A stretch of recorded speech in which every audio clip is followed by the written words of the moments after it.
Fulmer, otherwise known as Lazy Snake. And me, Jason Call, the Bearded Wonder. Yep. You know, one of these days... prison...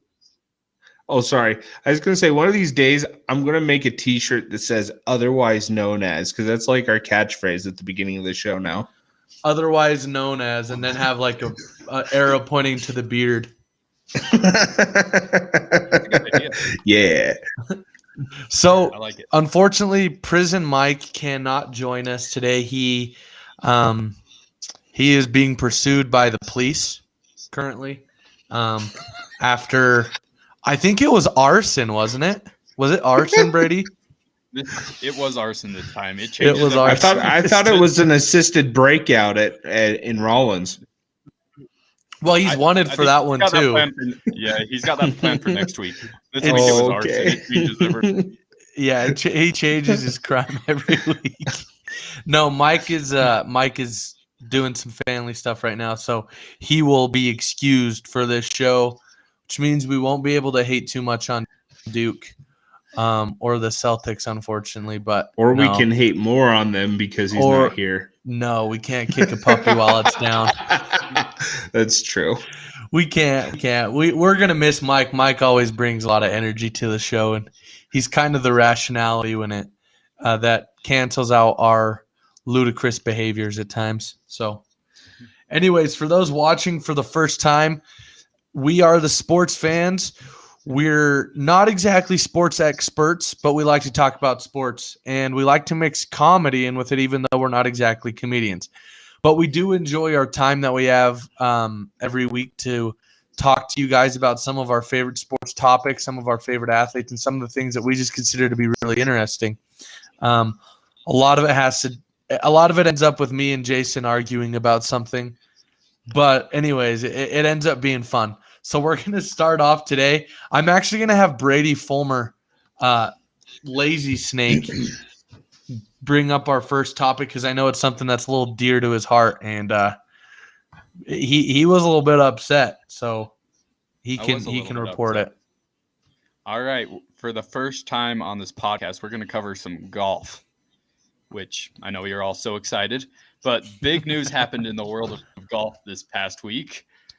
Tiger Woods, who is the most famous golfer ever, was in a car accident in Los Angeles where he completely flipped over his car, crushed it to pieces. They had to cut him out of there. They had to cut pieces of the car out to get him out. Rushed him to the hospital. For a while, everyone was super scared, wondering if he might not even make it.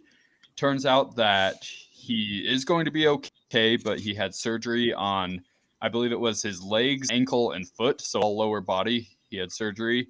And yeah, big news. I feel like this is going to be the end of his golfing career. I feel like it's hard to recover from something like that at the age of, I think he's 45 right now. So it was just about over anyways with how old he was. He wasn't able to compete with the young guys, but I feel like this is going to kind of put the exclamation mark on that. And at least he's alive, but I don't think he'll ever be the same golfer again.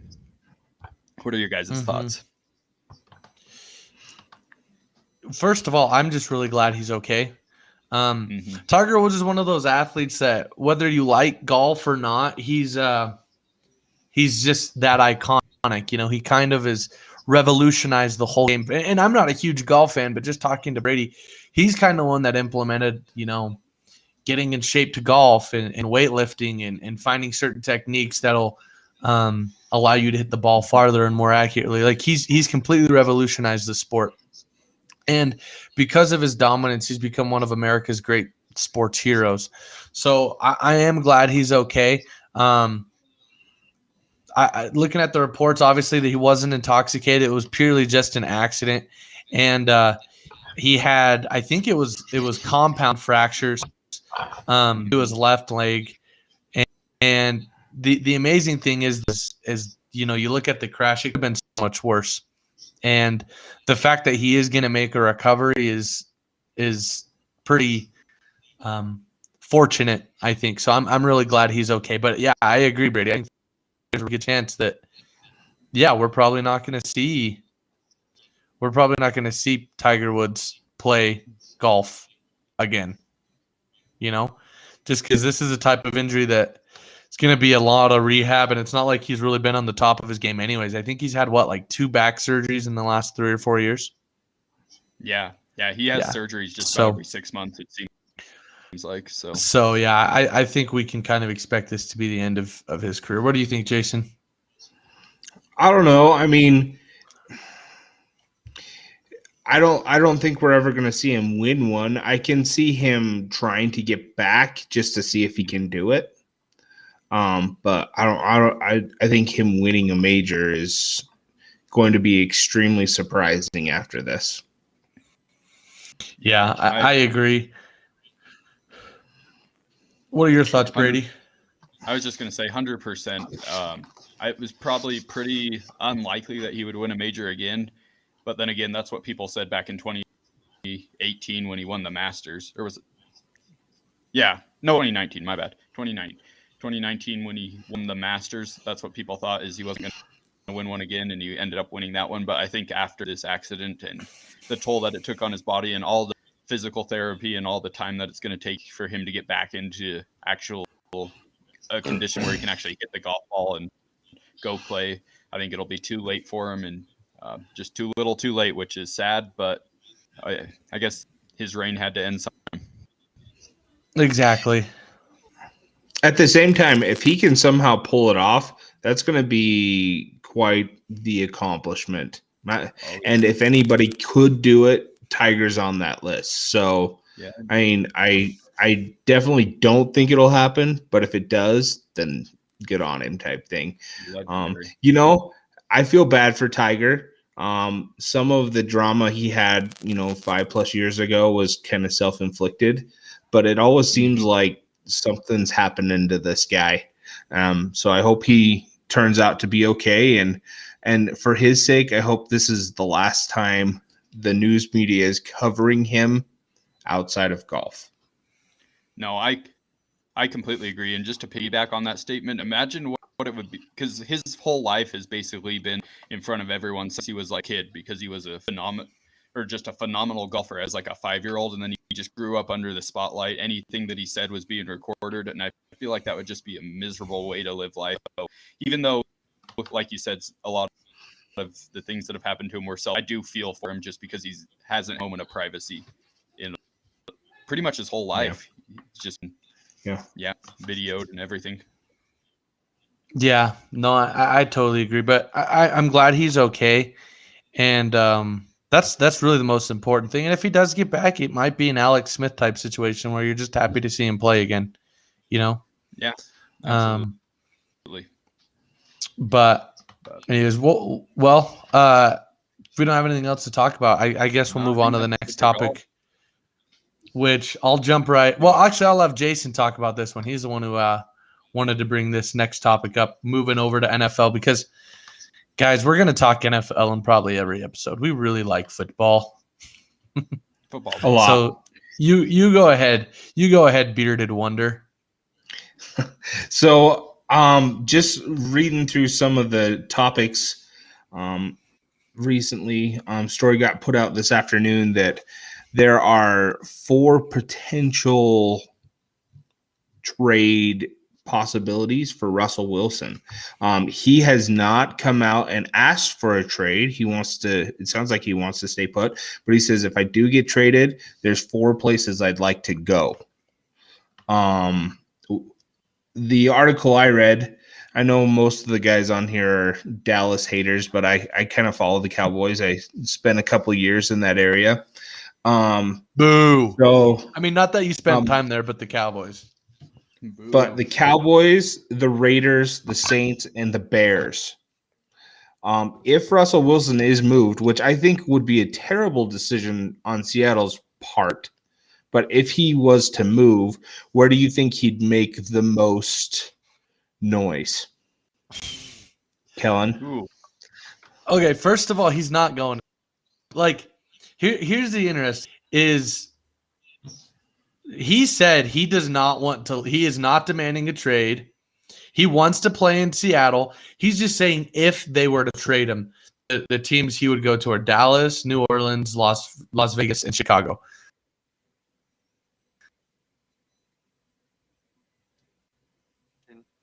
over last season. He sacked like 47 times. But Seattle also has said, look, we don't want to trade him. Like, we're not going to trade him. I believe he has 39 extension through like 3 years left on his contract. So, look, I feel like this is one of those stories that everybody is saying, like, people are put because there's nothing else to talk about right now. Because I'm telling you what, like, if he says I'm not leaving and they say we're not trading him, this is all just speculation. So let me just get that out there. But if I had to look at the teams like that he could potentially go to, I would like to see him in Vegas. I don't know. What are you guys' thoughts? I think it'd be interesting to see him in Vegas just because that team needs a good quarterback. I like Derek Carr, but I don't think he's a starting quarterback. So that team could be interesting with a superstar quarterback. Personally, I like the Cowboys, and that's what caught my eye. But could you imagine him going to New Orleans and kind of taking over where Drew Brees left off? That would be pretty impressive. Yeah. That was the team that I was thinking of, was New Orleans. I think it would be super cool to see him go there. I think that's the best shot he would have winning out of all those teams. And he'd have the weapons around him. He'd have the defense. And I think he could be – or New Orleans could be pretty dang good if Russell Wilson went there. But I agree with Kellen. And to build on that, though – yeah, and to build on that, I don't think he's going to either. It's just rumors at this point and fun to think about. But if I'm a veteran quarterback in the league and not happy with my team, you'd have to be crazy not to be looking at the Saints, right? I mean, that's a contender-ready team. Yeah, that would be the best, most desirable option for just about any quarterback. I would think it would be to go to the Saints.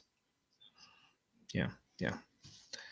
I mean, and we can talk hypotheticals all day. And in fact, we're going to probably talk another one in another situation where a player does want out, but I don't think the team's going to let him go. And Deshaun Watson meeting with the coach saying he still wants out. Kellen, are they going to let him go? Look, here's the deal. Can you guys hear me? Yeah, we can hear you. Yeah. Perfect. Sorry, my microphone and my headphones kind of went crazy for a bit, so I couldn't hear you guys for. I'm sure whatever you guys said was very good insight. It was. Anyways, look, I think they're going to have to let him go. I don't think he is going to play for the Houston Texans next season or ever again. Sometimes you'll see a player hold out for certain reasons, and whether it's money or whether it's they're not happy with the system or like the coaches. This is one of those situations where Deshaun Watson doesn't like Houston. I don't think he likes the fans. I don't think he likes the culture. I don't think he likes the management, obviously. I think there are so many things that, he's just decided aren't, worth staying for. And he said, look, I think he's to the point where he said, I'd rather not play. I would rather not play than play for Houston. I think that's ultimately what's going to happen.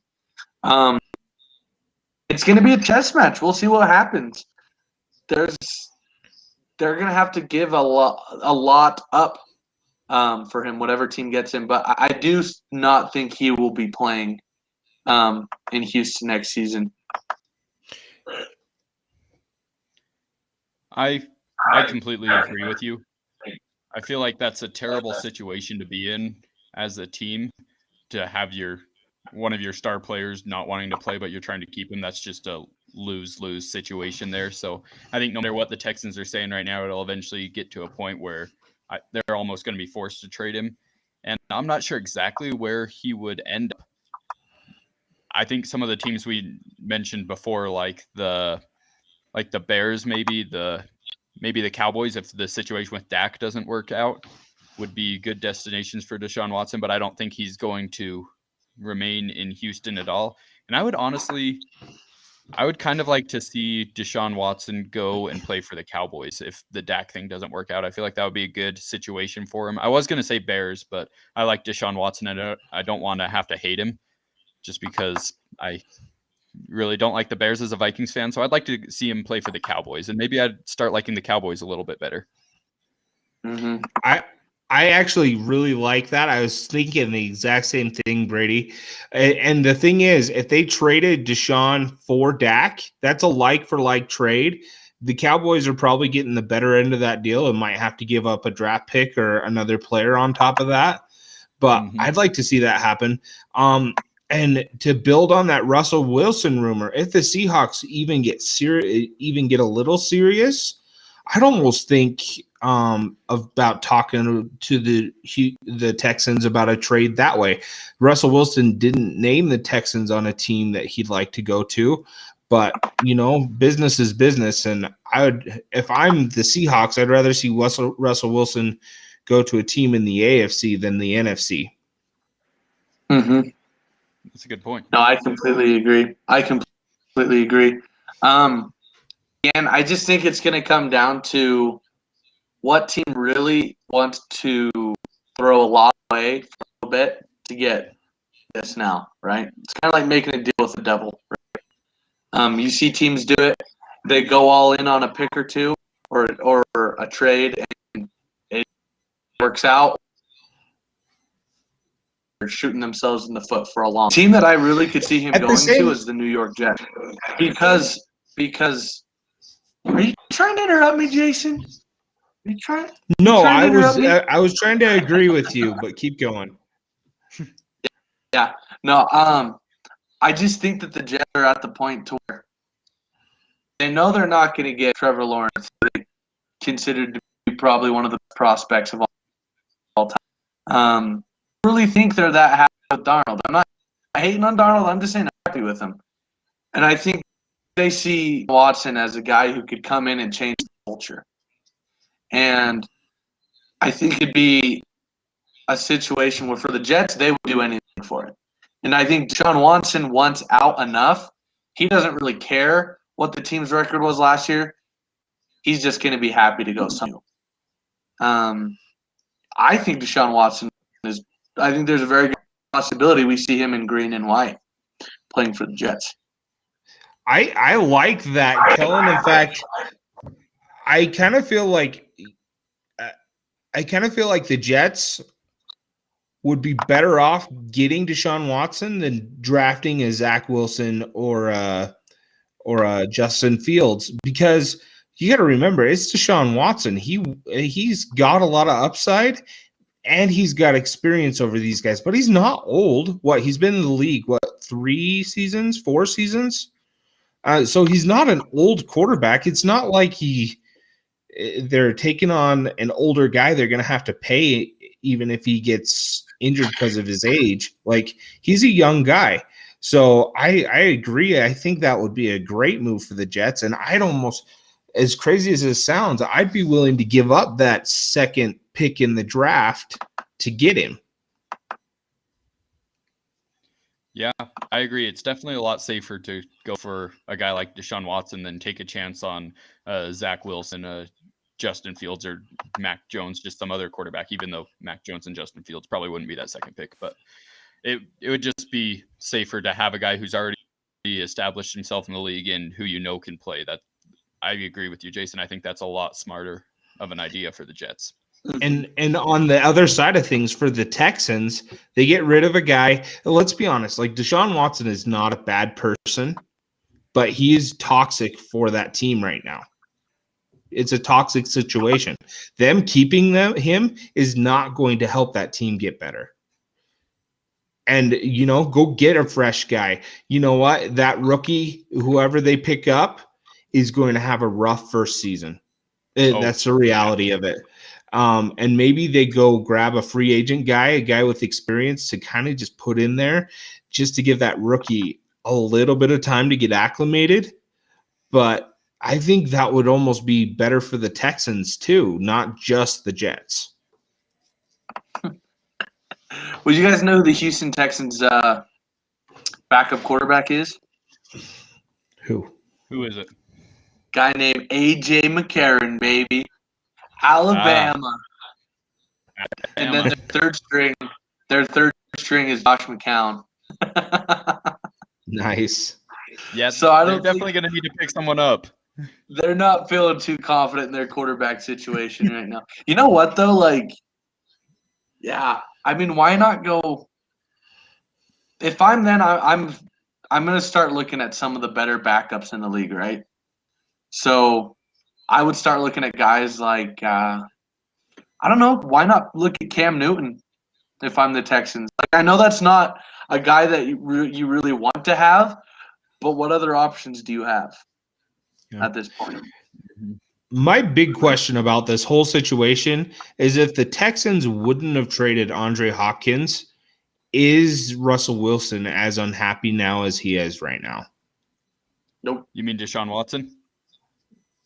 Yes, thank you. What did I say? You said Russell Wilson, but I know what you meant. Yes, sorry. I was thinking the right name. It just didn't come out. It's all good. I think that the trade of DeAndre Hopkins was a big influence in how unhappy Deshaun Watson is right now. I think he saw It was DeAndre so Hopkins awesome, though. Yeah. Oh, yeah. For a Cardinals fan, it was awesome. You guys definitely got the better end of that deal. But for a Texans fan, Deshaun Watson seeing the real only weapon he has get traded away, and he's left with Will Fuller as his primary receiver, which Will Fuller is a good receiver, but he shouldn't be a number one receiver for any team. No, definitely not. No, it's actually and that's the thing is then they let J.J. Watt go. And so there goes your veteran leadership on the defensive side of the ball. So if I'm Deshaun Watson, I'm like, all right, well, we have no veteran leadership on the defensive side of the ball. I've got really no help on the offensive side of the ball. We went 4-12 last year. We're getting a whole new coach, which means we're going to have a whole new system in a city that I'm really not happy to live in. I could see why he'd be upset. Yeah. You know? I can too. Yeah. And so, yeah, he's gone. There's no way. There's no way. This is going to sound bad, and I hope it doesn't happen. I'm not wishing this on anyone, but Houston almost needs another hurricane to unify some people over there. I know that sounds bad, but you think about it. When it happened in New Orleans, it unified that team, and they dominated. And that last hurricane that went through Houston unified the team, and they looked really good the next season. As bad as that sounds, I think a hurricane's the only thing that can save the Texans at this point. Holy Jason. Wow, that was harsh, but I get your point. You know what? For the Jazz doing an NBA championship, I think there needs to be a catastrophic earthquake that split the fault line. That's yeah. The difference is you can survive a hurricane pretty decently. If we have that kind of an earthquake, we might be in deep, deep, deep trouble. Yeah, well, I don't want a hurricane to happen. I just want to go on record that no, hurricanes are bad. We do not. I'm not saying. How did I start that? How did I start that train of thought? Is I hope I wouldn't wish that on anybody, right? Okay, just saying that. Knowing how much, that's how bad is it. That's how bad it is in Houston right now, though. You know what? Between the awful Astros cheating and everybody ditching the Rockets, and now everybody wanting out of the Tech, something's got to give for those guys. Dude, Houston's having a rough time. Houston, you have a lot of problems. You do not have liftoff. Houston, you have nothing but problems. Houston, we have a problem. They're in for years of rebuilding. Oh, team. Years. Beautiful stadium, though. Beautiful stadium. Yeah, I've seen Energy Stadium from a distance. It's beautiful. Is it NRG or NGR? NRG. Okay. Yeah. Anyways, we're going to move on to our next topic. Brady, you're a Jazz fan. Why don't you fill us in on this? This is the one segment I really want Mike to be here. Oh, I know. This is the one that he'd be the only one that would be disagreeing when we talk about this segment. I know. Because we're all Jazz fans, so we're all on riding that hype train right now, I think. Which we feel bad. We feel bad that we go at Mike sometimes. Like, we really do. We love us some PM. He just has the unfortunate circumstance of liking teams that suck. And Put it bluntly. Oh no! We love you, Mike. We love you, Mike. Go Tar Heels. No, the sad thing is it's really not him that likes a team that sucks. It's just he's not the one to go after anybody else. He's too nice to us. So we don't have to suffer for it because, like, if you think about it, the Broncos, the Vikings, and the Cardinals haven't looked so good the last little while. Jason, I didn't even know you were a Broncos fan. I thought you were a Saints fan. Bronco is a Saints fan. I'm still a Broncos fan. I'm a Taysom Hill guy. Hey, what's my tag say? Let's read it. He cheers for whatever team has a BYU player on it. That's right. Okay. There was one point in the season, though, I asked Jason, I was like, are you even really a Broncos fan anymore? And he's like, not really. I'm more of a Saints fan. Like, I'm more of a Taysom Hill fan. Taysom Hill and Jamal Williams and Fred Warner, and we can name all the players.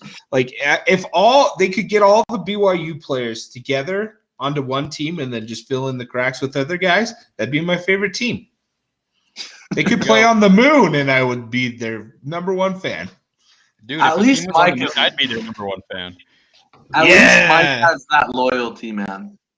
That's at least true. Mike has that loyalty. I have loyalty. It's just not professional loyalty. I actually tried to get Mike to abandon the Celtics last night after they lost to the Hawks, after they got blown out by one of the worst teams in the NBA.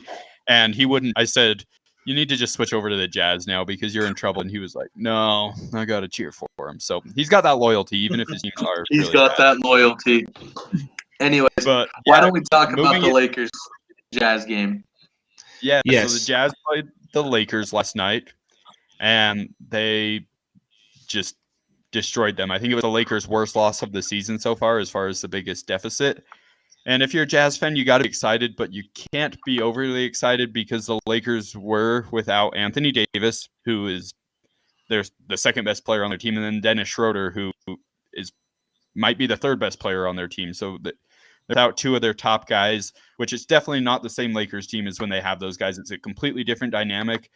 But as a Jazz fan, we still got to be really happy. I was actually looking at the Western Conference standings today, and the Jazz are 3.5 games ahead of the number 2 seed, which is the Clippers. So they have that. And that's place significant. That is a significant lead. Huge. Yeah. So Jazz are looking good. It's always good to see the Jazz beat the Lakers, no matter who the Lakers have on their team. And yeah, what do you guys think about that game? I didn't get a chance to watch it, but I watched some highlights and saw some box scores. All I have to say is they sat LeBron James before the fourth quarter started. So they didn't just win by a wide margin. They won by a wide margin early. They ended that game in the third quarter. So that's saying something. Jazz are red hot.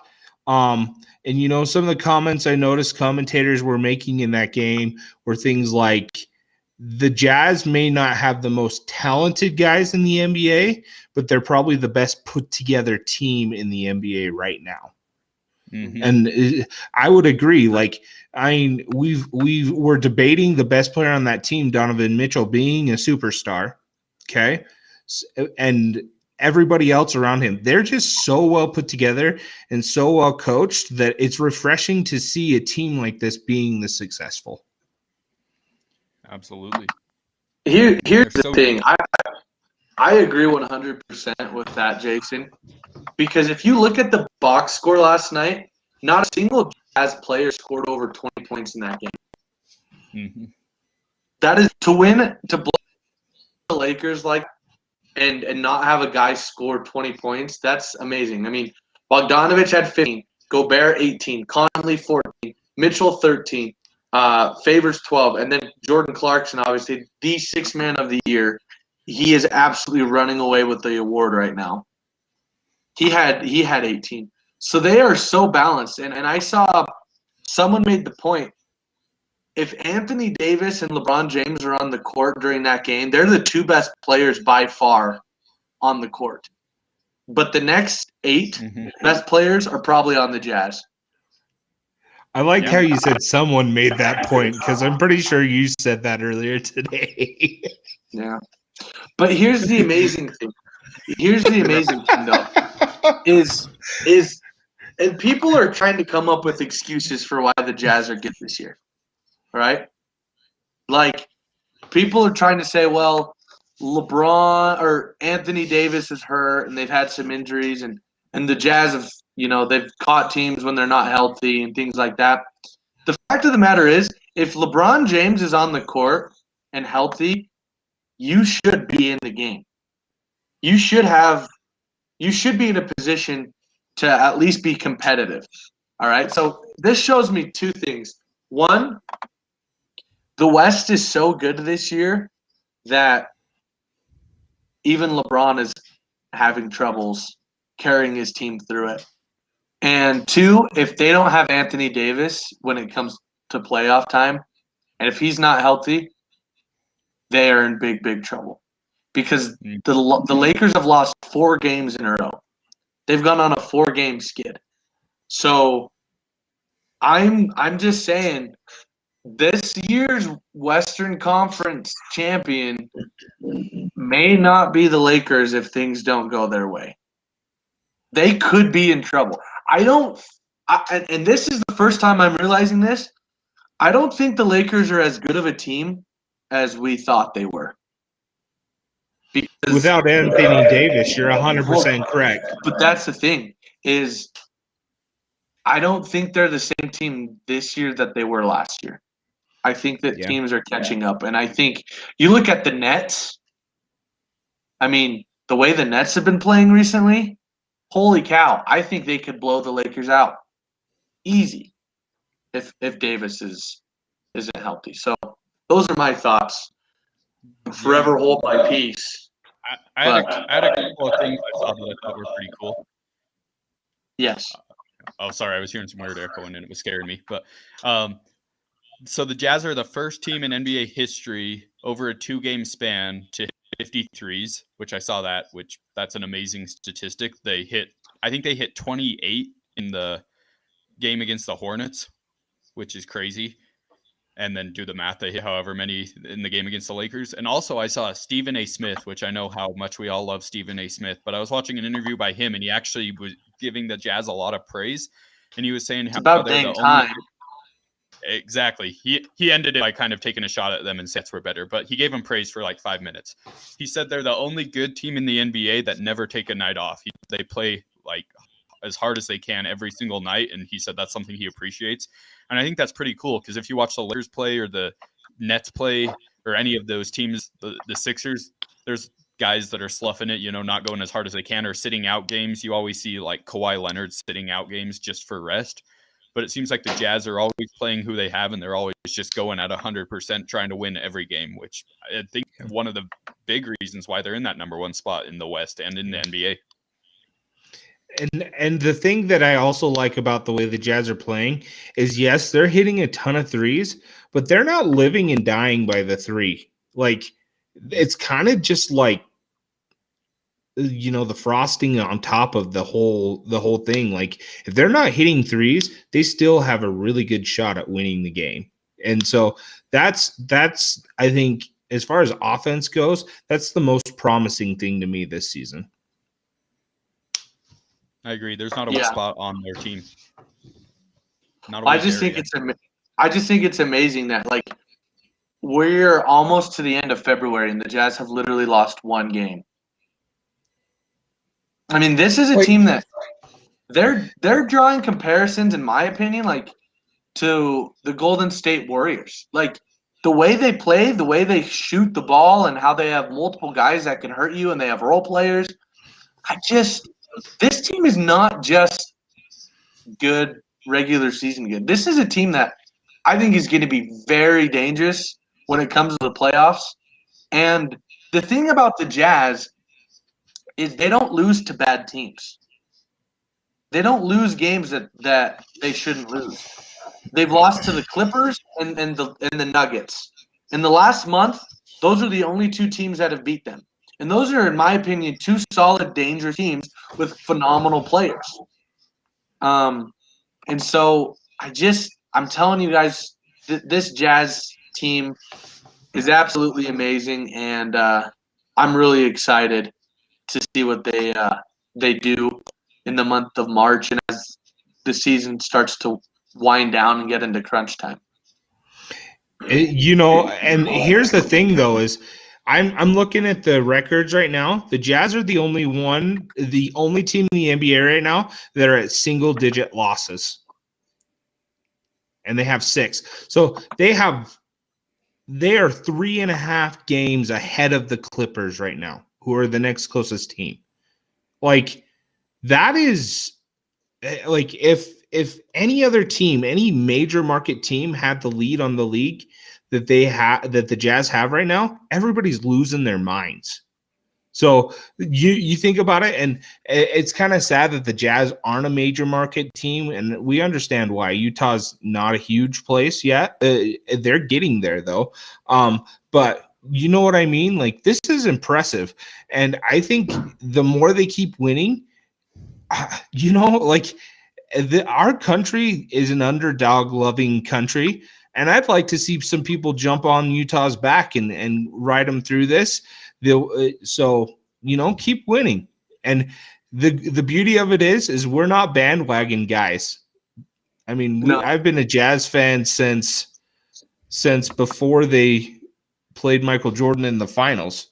But you guys were too, maybe. I don't know. How old were you even born when the Jazz made the finals? I wasn't. Am I really that old? I wasn't alive. Born. It was the year I was born. Man, I am old. I'm old. It was a couple months before I was born. Yeah, 1998. I wasn't even alive. I'm not bragging to be how old I am, but I was old enough that the Jazz were still playing in green before it became a retro color. You're old enough to see You were old enough to see John Stockton playing in shorts that now are only worn by like cheerleaders and 16-year-old girls at the beach. Hey, that trend's coming back. That trend is coming back. Those shorts are getting shorter again, man. We'll see. Well, John Stockton's gonna be a trendsetter. We're gonna move on to our subject. So it's starting to get to the point in the season where the NCAA tournament is starting to take shape, and we're starting to see teams that are really establishing themselves as NCAA tournament bound teams. Obviously, we have the conference tournament, which is going to determine a lot of it. I want to hear some of your guys' thoughts. Right now, I'm on ESPN Men's College Bracketology, and it's actually really interesting to look at. Just bringing up a couple teams that we've talked about, some teams that are from the region that are in this tournament. I'll bring them up, and then I want to hear your guys' thoughts. So Mike actually was right. Duke is considered one of the first 4 teams out as of this point in the season. What are your guys' thoughts? Do you think Duke, now that Mike isn't here, we don't have a subjective opinion, and I'll try to be as objective as possible. Do you guys think Duke has a chance to get into the tournament? I think they do. I think they have They've a got to pretty win. decent chance. Yeah, they play North Carolina. It isn't this week, it's next week. And I feel like if they can pick up a win there, I feel like they're looking in really good shape. They've had a really strong last couple of games. They've beaten Virginia and then Syracuse, which were both very good teams. I think Virginia was ranked, Syracuse wasn't, but Syracuse still had a winning record. So I think they have as much as I hate to say it because I like making Mike a little bit mad, but since he's not here, I'll say it. I think they have a pretty good chance at getting into the tournament. I really wish he would have taken that bet. Oh, I know. Yeah, same, man. He wasn't going to earn his hat, sadly. No. I even offered to buy him a new hat to burn, like not his old hat, the new hat. And The he hat still is not wouldn't even do it. his hat. He'd be Yeah, Jason's Duke hat. Yeah. And he still wouldn't do it. You're right. He is loyal. So this is what it's coming down to, and it's actually kind of exciting in my opinion when it comes to Duke. Look, Duke has 3 games left on their schedule. They have Louisville, Georgia Tech, and then they have North Carolina. And the amazing thing is right now when it comes to AC standings, you got North Carolina and you got Duke. Now Duke has picked up these big wins near the end of the season, but it's not going to matter if they don't win their next 3 games. Right now, North Carolina has a overall record of 14-8. Do have it an 8, but they do have an edge in conference, 9-6. North Carolina's at 8-5. I think honestly, if both of those teams win out in their next 2 games, which could happen, North Carolina can't because they're playing each other. Yeah, I know. I'm just saying the next 2 of the next 3. They both have 3 games. Okay. If they can both win, I think North Carolina could probably afford to lose to Florida State, but they will have to beat Syracuse. That Duke North Carolina game, I mean, obviously conference tournament's going to play into it, but that could be a big indicator as to which of those 2 teams is going to get in the tournament. I think if Duke doesn't win at least 2 of their next 3 games, they're out completely. And if they don't beat North Carolina, I think it's still going to be an uphill battle for them. Another team that is in not the first 4 out, but the next 4 out is Utah State. Obviously, we have a lot of Utah State fans in the region. What are your guys' thoughts on Utah State's basketball team this year? And do you see them being able to potentially make a run at the tournament this year? I'll let you go, Jason, if you want to. So I do see them making a run at the tournament. Here's the reason why BYU left the Mountain West Conference, and it had a lot to do with football. Don't get me wrong, but the basketball situation wasn't much better for them there either. Like, you look at it, the Mountain West Conference, when they have an average season, are a 1, maybe a 2 team conference for the tournament. And that's the truth of the matter. When they're good, then that changes. But you look, Utah State's one of the first 4 out. Boise State, who is also on top of that conference, is one of the first 4 teams in. So, I mean, that's kind of interesting to me. And there's no guarantee that either of those teams are going to win the conference tournament to get that automatic lock. So, I do think Utah State's going to make it, but it's going to be closer than anybody wants it to be. See, that's the thing, though, is I look at them right now, and I think the Utah States, I think they're the 3rd best team in the Mountain West. Being the 3rd team in the Mountain West this year is going to get you in the – I actually don't think they're going to make it this year. Or I think they're the 4th best team. I think they're going to win the Mountain West tourney. I'm calling it now. If they have, wow, that's bold. I'm confident in Utah State. I probably watched more Utah State games than any other college team this year. And I think they have a lot of pieces, and I think they have a better chance at making a run for the tournament than they did last year. And we know how last year turned out for them in the Mountain West tournament. I watched them beat San Diego State twice in a row this year in Logan, which San Diego State made it into the top 25 rankings. And I feel like, yeah, they're still up there. So I feel like Utah State has the pieces. They have Nehemias Queta, who's their best player. He's that 7'1" center, and I think he's bound for the NBA. He's got all the qualities of an NBA player, and they have the shooting around him. I'm calling it right now. Utah State's winning the Mountain West tourney. See, here's the problem is yeah, they beat San Diego State twice this year, but they just lost back-to-back to Boise State, right? And I think Boise State has kind of established themselves as, in my opinion, as to win. I think Boise State has a phenomenal basketball team. I'm not saying Utah State's not a team. I just have an uphill battle. Ultimately, what I think it's going to come down to is, yeah, who's hot at the end. It seems like that's kind of the case in the Mountain West. It really doesn't matter a lot of times who's the best in the conference, record-wise at the end of the season. What's important which team has the most momentum in the last few weeks. And last year, it was clear to see Utah State did. Wyoming a couple years ago was the same thing when they made it. I think it was my junior year with Larry Nance. So I guess we'll see. But they're going to have to get things going because right now it seems like they're a little bit flat in their last two games. And then they had a ton of games that were postponed before then. So we'll see how that turns out. And then obviously just to we won't discuss this, but Gonzaga will have the number right now as it stands. They're going to be the number one seed. I don't think that's actually going to change. Unless they lose a game, they will be the top overall seed in that tournament. And then this will make Jason happy.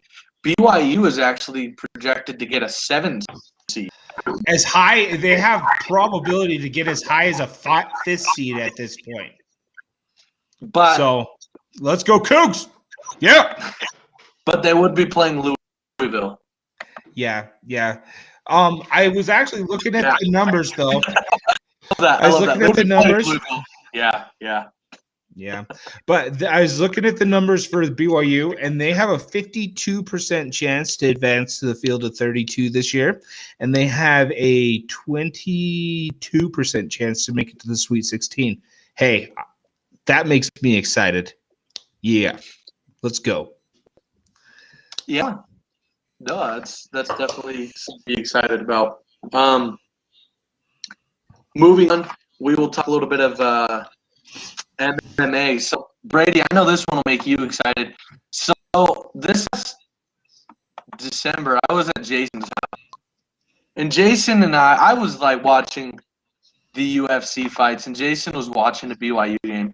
And he was so into the BYU game, and I was so into the UFC fights right before Jason really got into it. And Brandon Moreno fought Devison Figueiredo for it's the flyweight, right, Brady? Yes, it is the flyweight. The flyweight champions world. And everyone kind of thought was going to end up being a easy Figueiredo win.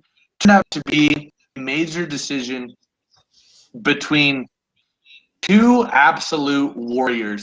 And that fight was just an amazing fight. Well, it's been announced. Well, not announced, but there are reports. Moreno will fight Figueiredo for the title on June 12th. Brady, what are your thoughts? Ooh, I am so excited for the fight. You can just add that to the list of fights that I'm excited for coming up in the coming months. But that first Moreno fight, that might be the best UFC fight that I've seen. It was just crazy back and forth. I feel like both those guys had a really good chance at winning it. It was a super, super close decision. And yeah, I'm super excited. I feel like Moreno might be able to take Figueiredo this time, but then again, Figueiredo has the belt for a reason. So I think it'll be a really good fight again.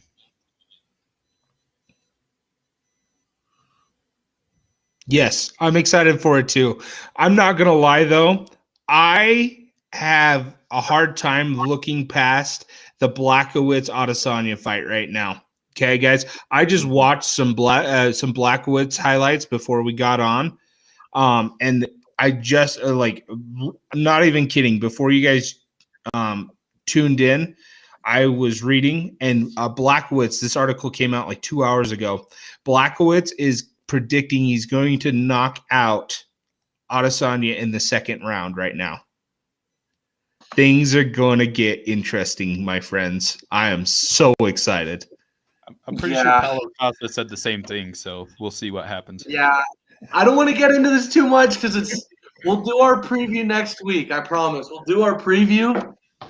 All right. I just want to say that I don't think it's going to happen. So I think Jan Blachowicz is in trouble. But can I just say one thing? Yeah. I do respect the fact that Jan Blachowicz has decided that he wants to fight. He wants to fight the best dudes. Because that's the thing, is he's been in the UFC a while, and he just got the belt.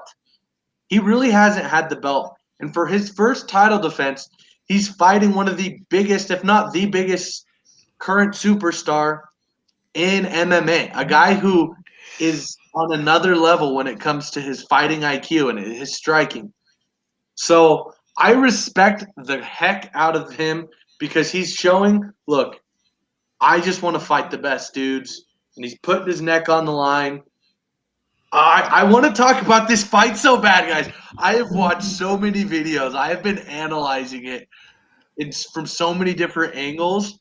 I know all of us have. Yeah. And we're going to have, by the way, we are going to be doing a fight night reaction to the videos as well as predictions on the Saturday of the fight. That'll kind of be a special. So I'm really excited for this. But yeah, circle it on your calendar, guys. It's gonna be fun, March guys. 6th. This is. I wish I could say it was just the Blachowicz Adesanya fight I was looking forward to, but Amanda Nunes is fighting, and is it Jan? Is Peter Jan? Jan is defending his belt. There's 3 title fights, guys. It's gonna be huge. It's gonna be sweet. It's gonna be huge. Huge. And to give you guys an idea on how excited I am here. Concert when I talk about UFC 259. Yeah. But to tell you guys how excited I am for the Super Bowl, when I planned my Super Bowl party, I planned it about 4 days in advance. I already have our UFC party. Like, the food is planned. I am so excited for this. This is going to be awesome. This is going to be great. Yeah. So it's my cheat day on my diet, so I'm going all out, my friends. I'm so excited. Okay, we can't talk about it too much. All right, Figueiredo Moreno, what do you think is going to happen? Or what do you think about the fight? It's too early to say what's going to happen. Well, first of all, I'm excited for it to happen. I'm excited that the UFC is coming out with these dates. Like, it's in my opinion, the UFC just does a great job on their promotions and on their marketing. They give us a snippet of what's going to happen well in advance, and then we end up for real fans, not your – because, look, there are different types of UFC fans. There are your casual fans, which I definitely used to be, where if it's Conor McGregor or maybe John Jones, you'll watch it. But if it's other fights, you're not really interested. But, like, people who are actual fans and that actually care about it, we just eat it up. And so, yeah, I'm really excited. Also, 261 has just been announced. Valentina Shevchenko is going to defend her title against Jessica Andrade in 161, in UFC 161. That will take place on April 24th. We'll see what other fights end up on that card, but that's a good one. Yeah, UFC, man, the greatest. I always get pumped when we end on UFC because then I'm just like happy for the night, just ready. I know, right? Maybe we should start doing. Maybe I'm almost thinking we need to do UFC first, so we're pumped, like just like going crazy the rest of the show. The problem is there's not always a ton of material to talk about because there's not a ton of fights. But yeah. Okay. Man. Well, let's move in. We've been wanting to talk about this for a little bit before we do our C Squared Moment of the Day. So, greatest upsets in sports history. I think we should all just talk about one. I'm actually going to go first. I'm going to take the one that I think a lot of people from Wyoming and Star Valley in particular are going to always do. But here's why. Because I've been watching a lot of videos on this and recently because MMA. I was just wondering, like, this is just a hypothetical. Maybe we'll talk about it on another show. Would have Alexander Karelin been a good UFC fighter? And anyways, Rulon Gardner, when he won the 2000 Sydney Olympics, he defeated three-time Olympic gold medalist in Greco-Roman wrestling, Alexander Karelin, a guy who had gone 12 years without losing, a guy who hadn't been scored on for like 10 years, and one of the greatest Olympic athletes of all time. Rulon Gardner from Afton, Wyoming, our hometown, went out and shocked the world. And just the significance of that happening, like, that is right up there with Rocky beating Drago. That is right up there with the Miracle on the Ice. So the Miracle on the Mat, that is my top upset in the history of sports. I just think a movie needs to be made. I think they need to get in with Rulon and be like, Rulon, we want to make a movie about you because it's that compelling of a story. Anyways, Jason, you go next. Okay, so you guys know me. I'm a big college football guy, and I still remember the game 2007 when Appalachian State went to the Big House and took down the mighty Wolverines. In my eyes, I mean, I'm not an Appalachian State fan, and I don't have any love for the Wolverines, but that game will always stick out in my mind as proof that any team can beat any team. It doesn't happen often, but it can happen. Like, it's possible. And so for me, that's one of my favorite big upsets, but it's also just a huge one in history. Good one. It's a good one. Cool. Rate it. I'm going to go to a sport that I know like absolutely nothing about. For my upset, I'm going to go the Miracle Ice that happened in 1980 when the United States team knocked off the Russian in the Olympics. And this was such a big upset, but it was such a big story because of the upset, but it was even bigger because of the whole Cold War that was at the time. A lot of tension between the U.S. and I know they really didn't like each other at all. And then the United States hockey team, which wasn't supposed to went in there and knocked off the Russians. And if you're a citizen of the United States, that has to be a proud moment in our country's history, going out and knocking off the Russians. Not only did they knock off the Russians that year, but they beat the Canadians too. And anytime we can beat Canada, it just makes my heart feel good. I don't hate Canada, though. I just like beating them. Jason, like, that's the thing about the Russia-America. Like, Jason's wife, Ashley, is one of the nicest, greatest people I've ever met in my life. And she, like, dislikes Russians just because it's Rocky 4. It's Rocky 4. Oh, and so like, and Creed 2 brought it back. And Creed 2 brought it back. And that's the funny thing, though, is like the UFC, like, some of my favorite fighters are Russian fighters. Oh, yeah. Like Habib, man. I love that guy. There's another guy, Chimovsky. Oh, yeah. Like He's Kamzat. He's super good. He's fun to watch. Anyway, yeah. A lot of these upsets involve Russia, which I feel is unfair because I do not hate Russians. Like, I don't know. Maybe I am becoming a Russian because I'm starting to really cheer for only Russians. Just in the UFC, though, that I don't think that qualifies, my friend. Yeah, that's fair. Anyways, we're going to move on to our favorite part of the day, the C-squared moment of the day. This is how we wrap up our show. But first of all, for anybody that is watching live on YouTube, we are just super excited to be able to present our stuff to you guys.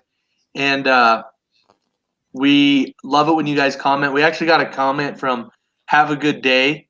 Love the names in the description of the person. Yeah. Comment. We love to hear from you guys. Anyways, you can follow us on Sportsfans on YouTube. The link is on Facebook, and it's also should be on the video. So we're going to go into C-squared moment of the day. I'm going to go first. My C-squared moment of the day was the fact that Brady and I got to go to the basketball games yesterday, and they let fans in, right? Which is awesome. They Western let fans in to the game, and it was an awesome game between Casper College. Western has a very talented team. They're a lot of fun to watch. Western Wyoming Community College, that's where we go to school. But me and Brady have been able to go to all the get-home games so far because we actually work for the athletic department. And being on the court, let me just tell you, in a college basketball atmosphere, being right down on the court is just an experience that I love. It's been amazing. So that's my C-squared moment of the day. Being able to, first of all, have some normalization when it comes to sports and having fans there, but also just getting to watch college sports and enjoy it from that type of vantage point. So, Brady, you go next. All right, that was a great one. I'm going to go with the fact that for the first time in a while, it was actually fairly warm today and the wind did not blow. Here in Rock Springs, that's a rare thing for the wind not to just be about blowing you over every time you walk outside. And today, I think there was a slight breeze at times, but the Sunday it melted a lot of the snow, which I'm really happy about, and the wind did not really blow. So right now in the forecast, it's not supposed to be windy, so I really hope that stays the same. If it does, I will be a happy person. I'm kind of mad at you right now. Why is that? Kind of mad at Brady. It was -10 when I drove into work this morning in Star Valley, and they just entered a winter storm advisory for the next 2 days. So the weather is not my C-squared moment of the day. Dang. Mine is the Cougs are playing. They're playing right now. I'm missing it. Uh-oh. Better end it. Go Cougs! Yeah! Golly. That's a good place to That's end. all he cares about. That's right. So let's do this. Hey, I've been the bearded wonder. I don't want to end the show right now. I want to go on a little bit. Oh, I got the lazy snake. Come on. We're just waiting on And I'm the Crimson Comet. There we have it. And remember, Giddy. Gee.